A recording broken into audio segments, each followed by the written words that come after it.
Hello students, welcome to all on your beautiful classes science education.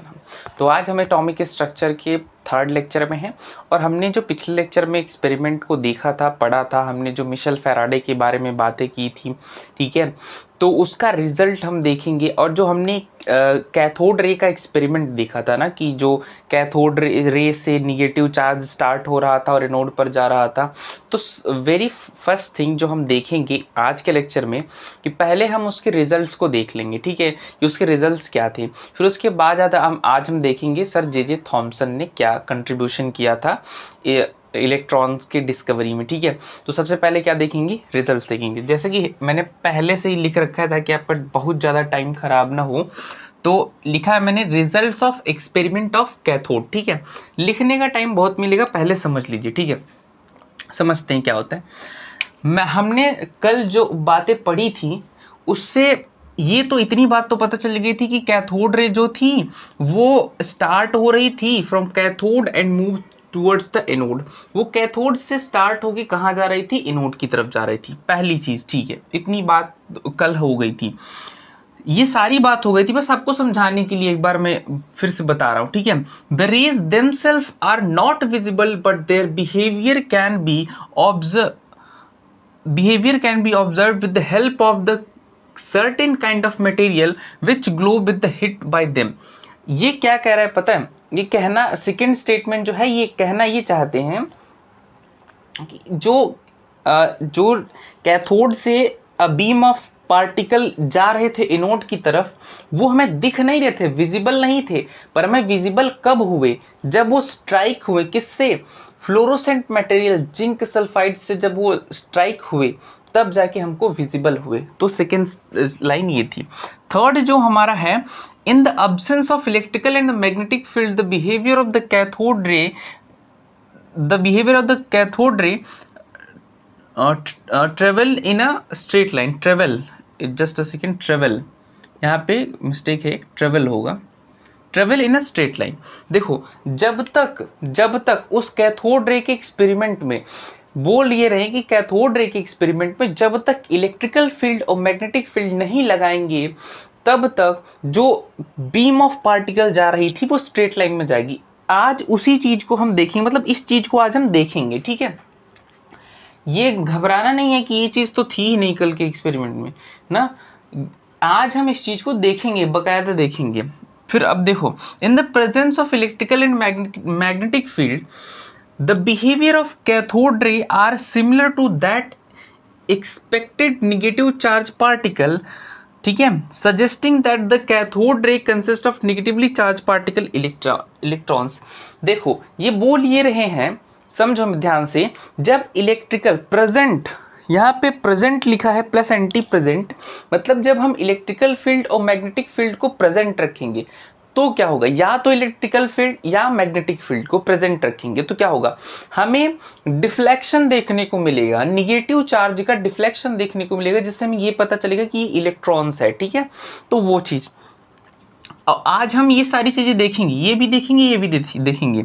पांचवी क्या बात लिखी हुई है, the characteristic of the cathode रे, जिसको हम इलेक्ट्रॉन्स बोल रहे हैं, do not depend upon the, किस किस चीज पर डिपेंड नहीं करेगा, material of the electrodes, electrode किस मटेरियल के बने हैं इस पर डिपेंड नहीं करेगा, ठीक है।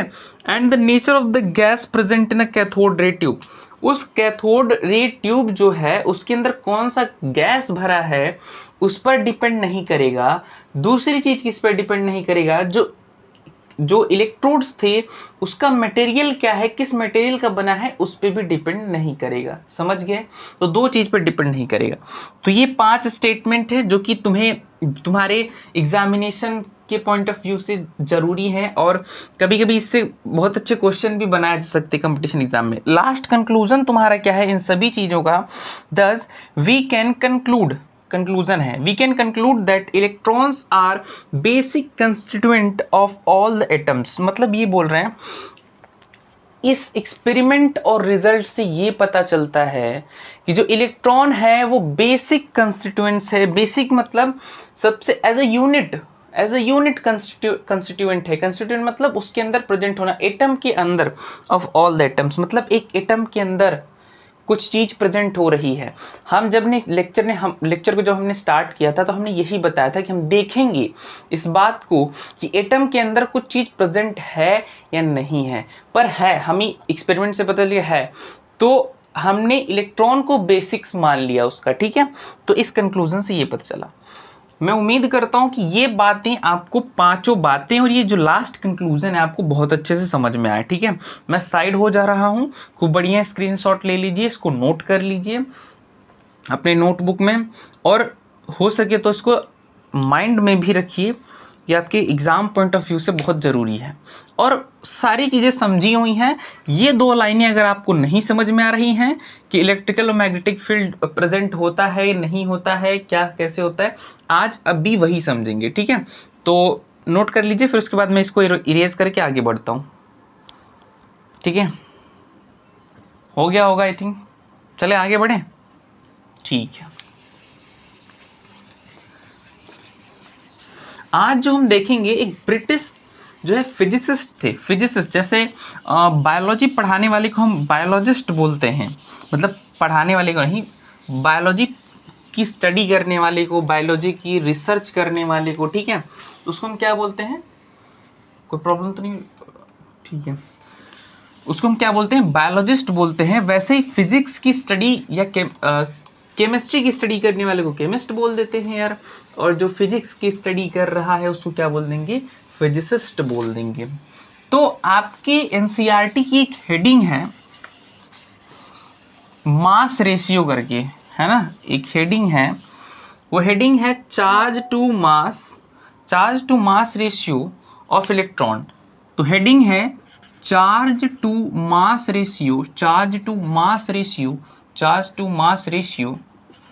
Ratio of electron.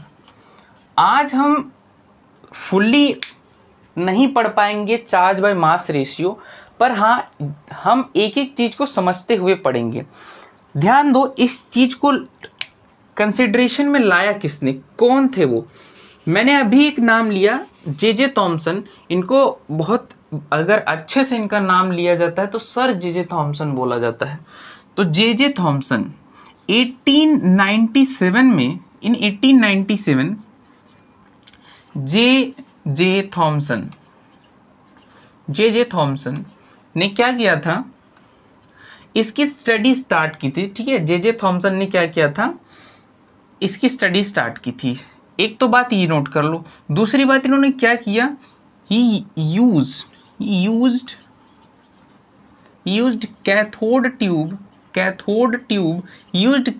Tube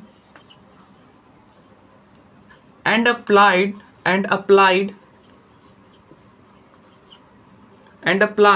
the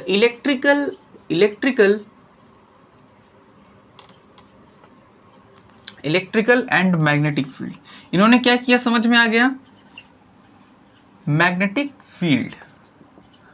अब मेरी बात ध्यान से समझने की कोशिश करो। सर जे थॉमसन जो थे, इन 1897 में ये सारी चीजें जो हमने अभी तक पढ़ी वो सब हो चुकी थी। 1897 में ब्रिटिश, हाँ लिखना भूल गया मैं, वही मैं सोच रहा था, मैं भूला क्या यार, ब्रिटिश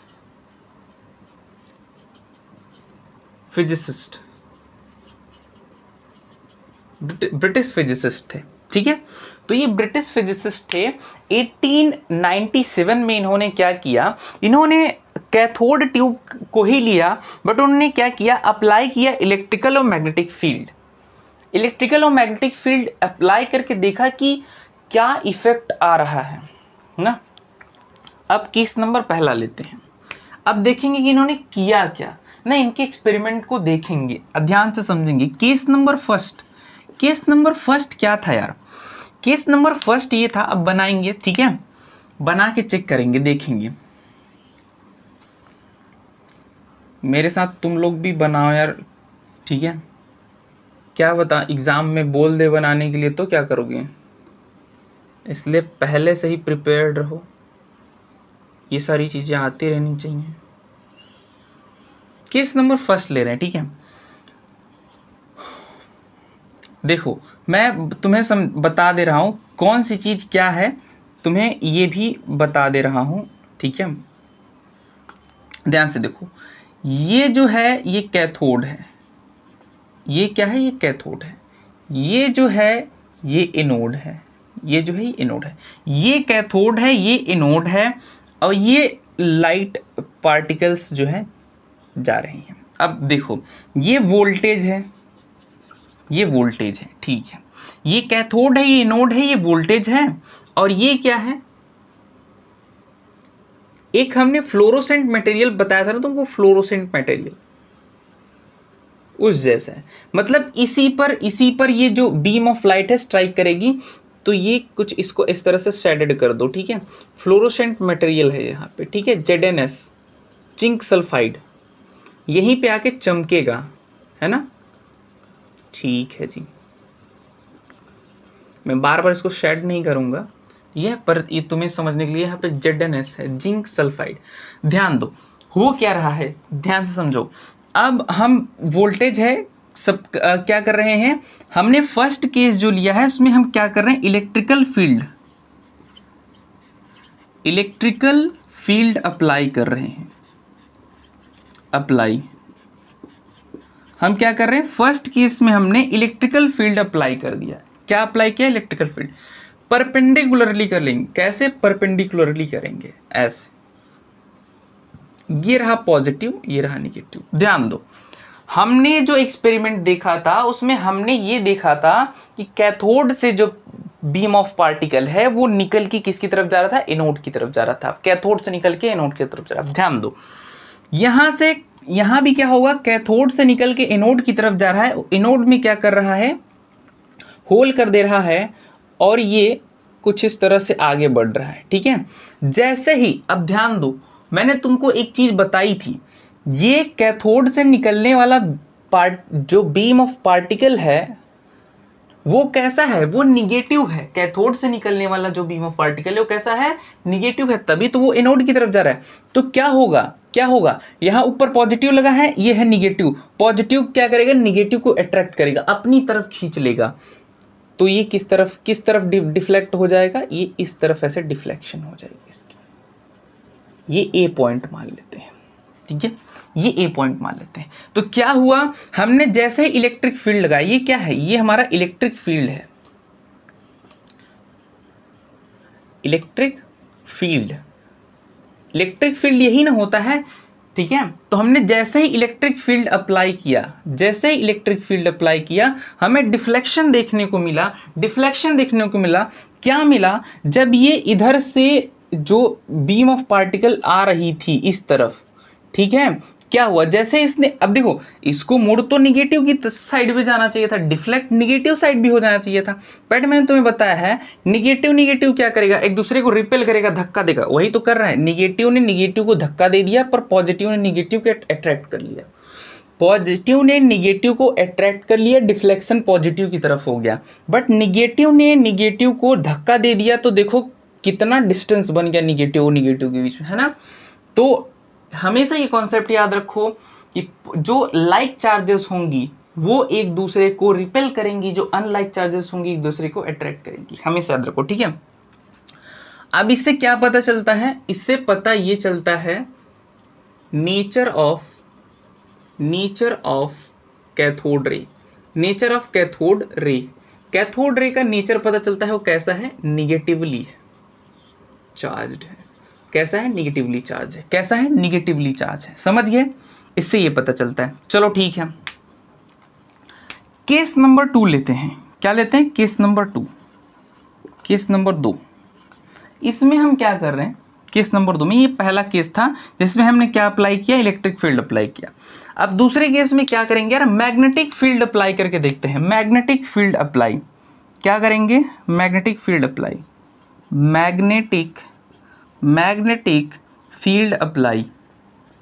करेंगे। चलो जी, मैग्नेटिक फील्ड अप्लाई करेंगे, ध्यान से देखो, वही सारी चीजें हैं, मैं एक बार लिख दिया हूं, फिर मतलब ये तुमसे उम्मीद करता हूं दोबारा लिखने की मुझे जरूरत नहीं होगी। ये एनोड है, ये कैथोड है, ये वोल्टेज है। अब ध्यान देना, बनाते हैं,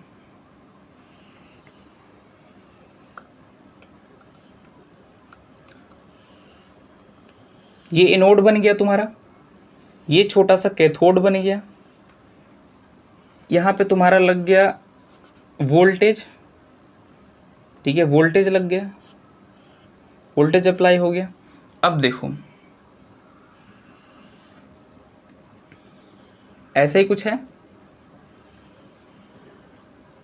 ऐसे, ठीक है। हुआ यूं कि अब हमने क्या किया, अब हमने परपेंडिकुलरली ही हमने अब क्या कर दिया, ये मान लो नॉर्थ पोल है, ये है साउथ पोल। अब हमने क्या कर दिया, नॉर्थ पोल साउथ पोल किस में होता है, मैग्नेट में होता है, ठीक है। हमने अब मैग्नेटिक फील्ड अप्लाई किया, क्या अप्लाई किया, मैग्नेटिक फील्ड, मैग्नेटिक फील्ड, क्या अप्लाई किया, मैग्नेटिक फील्ड अप्लाई किया, ठीक है, मैग्नेटिक फील्ड।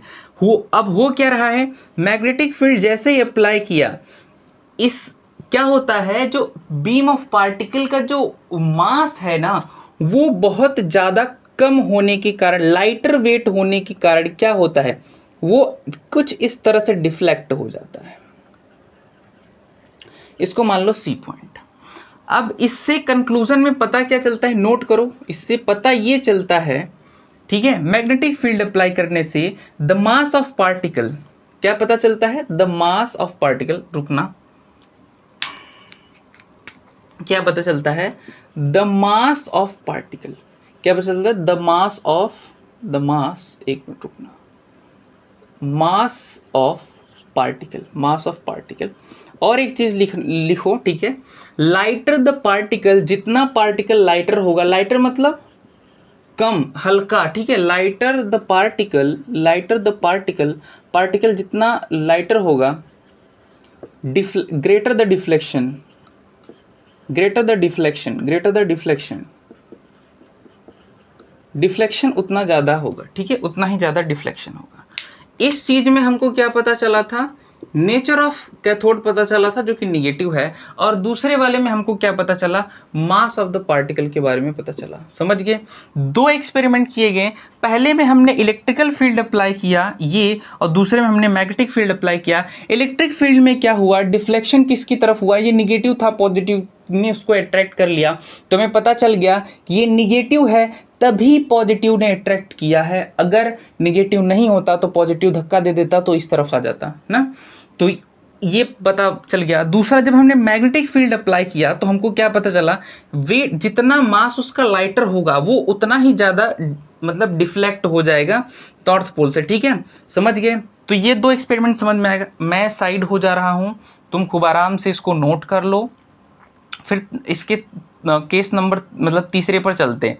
तीसरा केस क्या हो सकता है, ठीक है, ठीक है, नोट कर लो, चलें आगे बढ़ें। ये दोनों बात समझ में आएगी नहीं, मैं तुमको फिर से समझाता हूं। केस नंबर फर्स्ट में हमने क्या किया, इलेक्ट्रिकल फील्ड को अप्लाई किया। इलेक्ट्रिकल फील्ड अप्लाई करने पर क्या हुआ, क्या यहां से कैथोड रे से हमें इतना तो पता चल गया था कि इलेक्ट्रॉन निकलेंगे, इलेक्ट्रॉन निकलेंगे जो कि निगेटिवली चार्ज होंगे, तो किसकी तरफ अट्रैक्ट होंगे, पॉजिटिव की तरफ अट्रैक्ट होंगे, तो कहां पे डिफ्लेक्ट कर जाएंगे, इस तरफ डिफ्लेक्ट कर जाएंगे, पॉजिटिव की साइड में डिफ्लेक्ट कर जाएंगे यार, ठीक है। मैग्नेटिक फील्ड अप्लाई किया तो लाइटर वेट होने के कारण वो नीचे जो है डिफ्लेक्ट हो जाएगा, लाइटर वेट होने के कारण कि कहां पे डिफ्लेक्ट हो जाएगा, नीचे की साइड में डिफ्लेक्ट हो जाएगा। अगर यहाँ पे किसी को नहीं दिख रहा है तो मैं यहाँ पे बना दे रहा हूं, ये साउथ पोल है, ये नॉर्थ पोल है, और नॉर्थ और साउथ पोल कहाँ पे होता है, मैग्नेटिक फील्ड में होता है जी, मैग्नेटिक फील्ड में होता है, ठीक है, ठीक है। चले आगे बढ़े, चलो देखते हैं, थर्ड केस डिस्कस कर लेते हैं ना, यहीं पे डिस्कस कर लेते हैं थर्ड केस क्या है।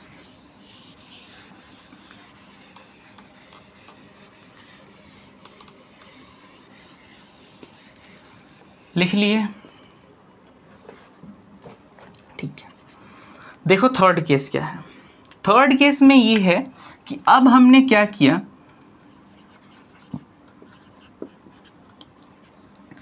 मैग्नेटिक फील्ड, अब क्या कर रहे हैं, मैग्नेटिक फील्ड और इलेक्ट्रिक फील्ड दोनों साथ साथ में है। क्या है, मैग्नेटिक फील्ड और इलेक्ट्रिक फील्ड।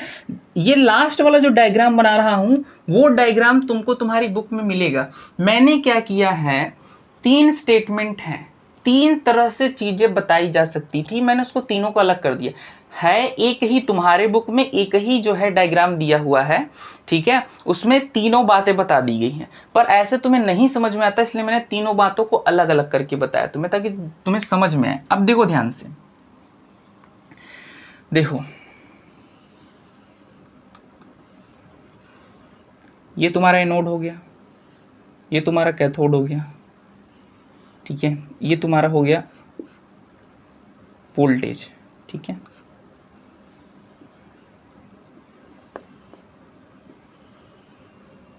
ठीक है, ध्यान दो। अब क्या होगा, हमने एक तो लगा दिया पॉजिटिव, मतलब पहले, अब हमने क्या किया, बोथ इलेक्ट्रिकल और मैग्नेटिक फील्ड दोनों अप्लाइड कर रहे हैं, ठीक है। देखो ध्यान से, थोड़ा यहाँ पे मैग्नेट बनाना थोड़ा सा टफ हो जाता है, फिर भी रुकना, अज्यूम करना कि ये है यार मैग्नेट, ठीक है, अज्यूम करना कि ये है वो चीज़, ठीक, क्योंकि थोड़ा बनाने में प्रॉब्लम होती है, बट आई होप कि बन जाए, ठीक है।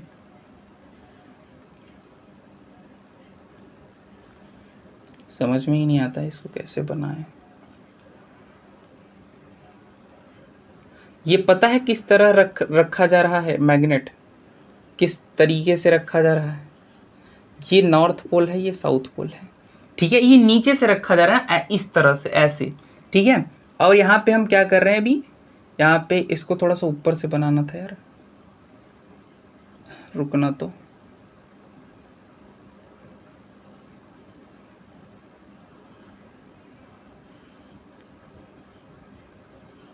ये नॉर्थ पोल है, ठीक है, ऐसे, मतलब ये ऐसे इस तरह से रखा गया ना, हल्का फुल्का अगर लग रहा होगा तो तुम रिलेट कर सकते हो, ठीक है। अब यहाँ पे हमने क्या कर दिया, हमने निगेटिव टर्मिनल को भी अटैच कर दिया, एक की पॉजिटिव, ये निगेटिव, हमने इलेक्ट्रिक फील्ड और मैग्नेटिक फील्ड अब दोनों लगा दिया। अब होगा क्या, ध्यान से देखना, अब क्या होगा, अब लाइट सीधा जाके स्ट्राइक करेगी, सीधा यहाँ पे। अब ना लाइट ऊपर की तरफ, मतलब ये कैथोड रे जो है, सॉरी लाइट बोल दिया, ये जो कैथोड रे है अब ना तो ऊपर जाएगी ना तो नीचे डिफ्लेक्ट होगी, वो सीधा सीधा जाएगी और टकराएगी, मतलब स्ट्रेट पाथ में जाएगी। देखो अब ये बताता है इलेक्ट्रिक फील्ड और मैग्नेटिक फील्ड के स्ट्रेंथ को बताता है। पहले केस में क्या हो रहा था, पहले केस में हो रहा था कि वो ए के पास आ रहा था डिफ्लेक्ट होके, क्योंकि इलेक्ट्रिकल फील्ड थी। दूसरे केस में क्या हो रहा था, मैग्नेटिक फील्ड होने के कारण वो नीचे आ रहा था, सी पॉइंट के पास आके डिफ्लेक्ट हो रहा था। बट जब दोनों लग गए इलेक्ट्रिक फील्ड और मैग्नेटिक फील्ड, तो क्या रहा है, सीधा जाके स्ट्राइक कर रहा है। मेरी बात को समझो, जब सीधा स्ट्राइक कर रहा है इसका मतलब ये इलेक्ट्रिक फील्ड और मैग्नेटिक फील्ड की स्ट्रेंथ को बता रहा है ये, ठीक है।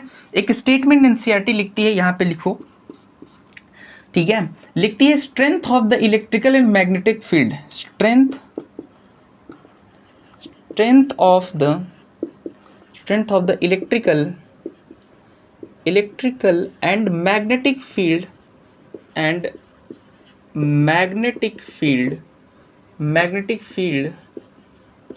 electrical and magnetic field, the deflection of electrons from its, the deflection of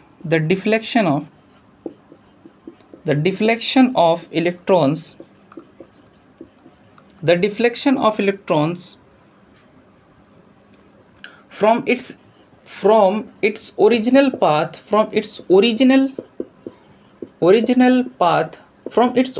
path, इसके ओरिजिनल पाथ से increase with the increase in voltage,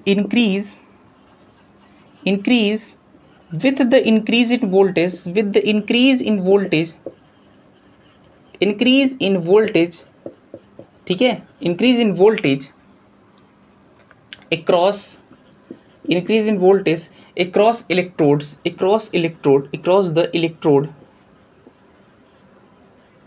across the electrodes, ठीक है, और the strength of magnetic field, और the strength of magnetic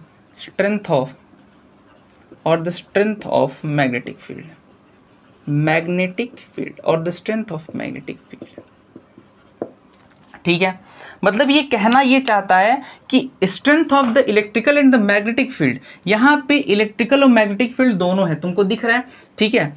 तो the deflection of the electron from its original path, जो electron का deflection है उसके ओरिजिनल पाथ से, ठीक है, increase with the increase in voltage, जैसे ही वोल्टेज यहाँ पे लगा है बढ़ाओगे इलेक्ट्रोड्स का तुरंत वोल्टेज इंक्रीज हो जाएगा, तो जो बीम ऑफ पार्टिकल होंगे वो ज्यादा निकलेंगी, ठीक है, बहुत ज्यादा निकलेंगी, ठीक है, इलेक्ट्रोड्स, वही बोल रहा है ना, increase with the increase original part, increase voltage in, हाँ, increase with the increase in voltage, हाँ, increase in voltage across the electrodes, ठीक है, इलेक्ट्रोड्स के क्रॉस जब वोल्टेज बढ़ा देंगे तो ये जो है उनसे भी बीम ऑफ पार्टिकल बहुत तेजी से आगे बढ़ना स्टार्ट हो जाएंगे, ठीक है, क्या होगा, और the strength of the magnetic field, समझ गए, इसकी बस इतनी सी बात याद, इसको चाहो तो याद कर लो, और बस इतनी सी बात याद रखो कि ये जो थर्ड केस है वो बता रहा है इलेक्ट्रिकल और मैग्नेटिक फील्ड के स्ट्रेंथ को, ठीक है, कि अगर हम वोल्टेज को इस तरफ से बढ़ा रहे हैं तो इलेक्ट्रोड्स के वोल्टेज भी बढ़ेंगे, बीम ऑफ पार्टिकल ज़्यादा मतलब निकलेंगे, तो स्ट्राइक करेंगे सीधा बी पॉइंट पर, समझ गए, ना तो ऊपर डिफ्लेक्शन होगी ना तो नीचे डिफ्लेक्शन होगी, जो डिफ्लेक्शन होगी वो कहाँ पे होगी, वो बी पर होगी, ऐसे सिंपल वर्ड्स में याद रखो, ठीक है, इतनी बात समझ में आई, नोट कर लो, होप कि तुम्हें समझ में आई हो, ठीक है। तो ये रहा तुम्हारा थर्ड लेक्चर, जिसमें हमने जे थॉमसन की जो बातें बताई थी।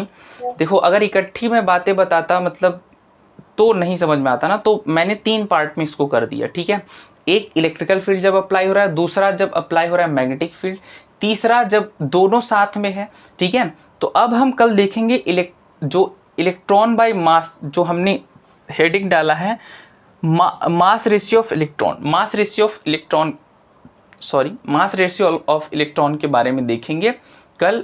फिर उसके बाद जो है धीरे धीरे हम चैप्टर में और अंदर घुसते जाएंगे और हम देखेंगे कि प्रोटॉन्स कहाँ से आए, न्यूट्रॉन्स कहाँ से आए, ये सब। अब तुम इसमें इलेक्ट्रॉन के बारे में मैक्सिमम चीज़ें पढ़ चुके हो, प्रोटॉन्स न्यूट्रॉन्स सब पढ़ोगे यहीं पे, ठीक है। तो आई होप तुमको पढ़ने में भी मज़ा आ रहा होगा, और अगर तुम्हें अच्छा लग रहा हो तो अपने फ्रेंड्स जो हैं जो पढ़ने वाले हैं उन तक भी वीडियो को शेयर करो, ठीक है, ताकि हमें भी सपोर्ट मिलता रहे और हम भी तुम्हारे लिए मेहनत कर सकें, ठीक है। So thank you so much for watching this video, this lecture, and I hope आप सबका प्यार मिलेगा, आप सबका जो सपोर्ट मिलेगा तो ज़रूर होगा, ठीक है। थैंक यू सो मच, मिलते हैं नेक्स्ट लेक्चर में, थैंक यू।